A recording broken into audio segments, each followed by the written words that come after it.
Pessoal, agora a gente vai falar de reunião ministerial, porque dirigentes partidários querem aproveitar negociações para pressionar a saída de ministros que já entraram em conflito com alguém do Legislativo. André Anelli está acompanhando essa história e vai trazer as informações para a gente.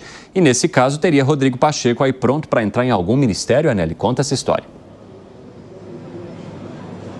Possivelmente no Ministério de Minas e Energia, viu, Evandro? Muito boa tarde a você e a todos ligados aqui no 3 em 1 da Jovem Pan. De fato, já existe toda uma pressão, principalmente por parte dos partidos de centro, em especial PP, Republicanos e MDB, para que seja feita, então, e definida a reforma ministerial, que é aguardada principalmente para meados de abril, quando for, então, superada a etapa de eleição na mesa diretora tanto da Câmara quanto do Senado e também as eleições do PT, o Partido dos Trabalhadores. São dois eventos que o governo federal deve aguardar justamente para anunciar, então, a reforma ministerial, uma vez que esses eventos têm o potencial, na avaliação do Planalto, de interferir em relação às escolhas dos nomes para compor os ministérios. Mas, diante dessa reforma ministerial, que não é aguardada para janeiro, pelo menos não de forma ampla, não envolvendo mais pastas, o governo federal tem encontrado pressão principalmente em 3 ministros. Alexandre Silveira, ministro então de Minas e Energia, que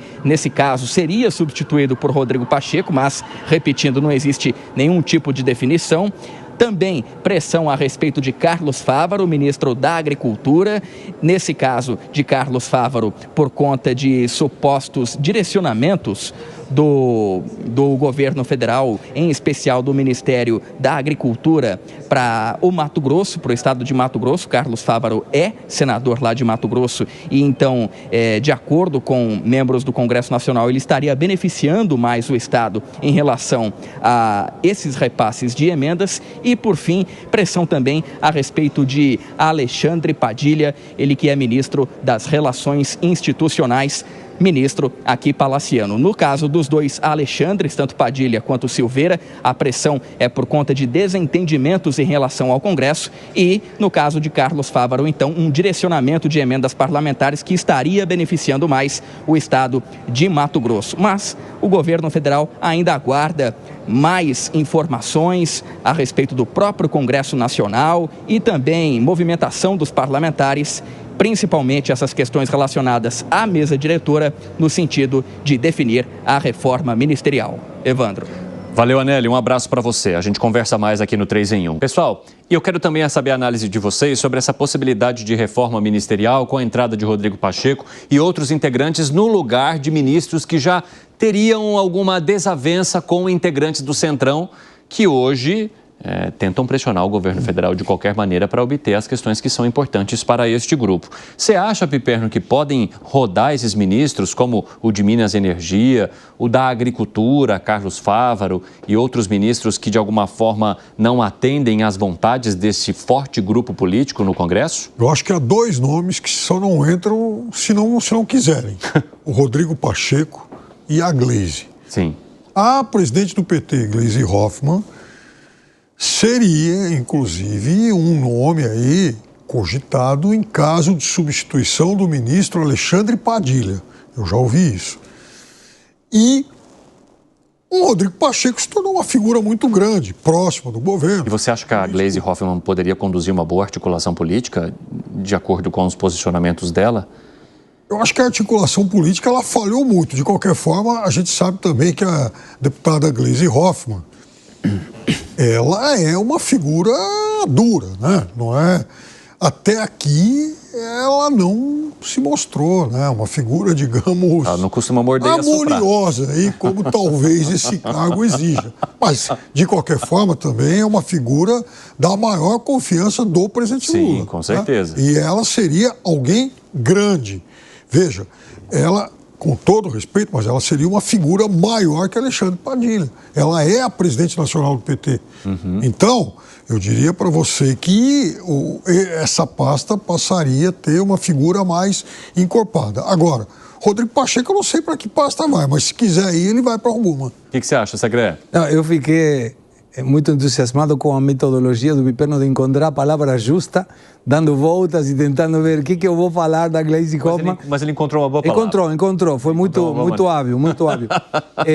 Para ser um articulador... Ser um bom articulador. Sim, perfeito. Ele poderia ser um bom articulador. Mas quando você está num ministério das relações institucionais, você precisa ser diplomata.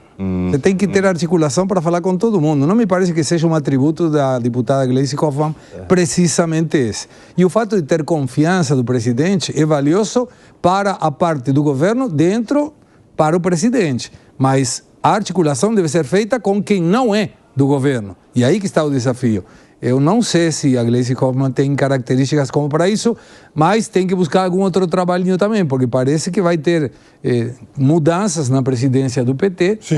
E aí, aonde que colocar? Você sabe que dentro desses governos sempre tem que colocar, algum lugar sempre aparece, e se não será uma embaixada. Quando te mandam numa embaixada, é que você está incomodando aqui, então tem que ir longe. Se a embaixada está perto...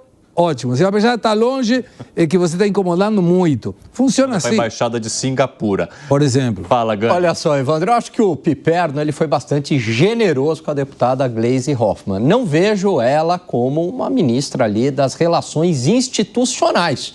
Se com Padilha já era complicado, imagine com o perfil de Gleisi Hoffmann. As relações se tornariam explosivas.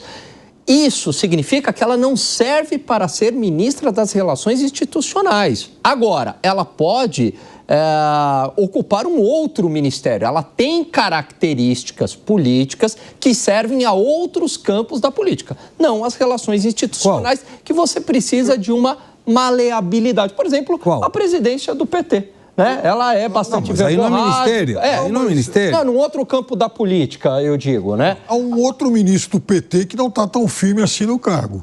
Agora, nas relações institucionais, aí é mais complicado. Aí você precisa de um perfil mais flexível. Talvez aí Rodrigo Pacheco atendesse bem ao caso.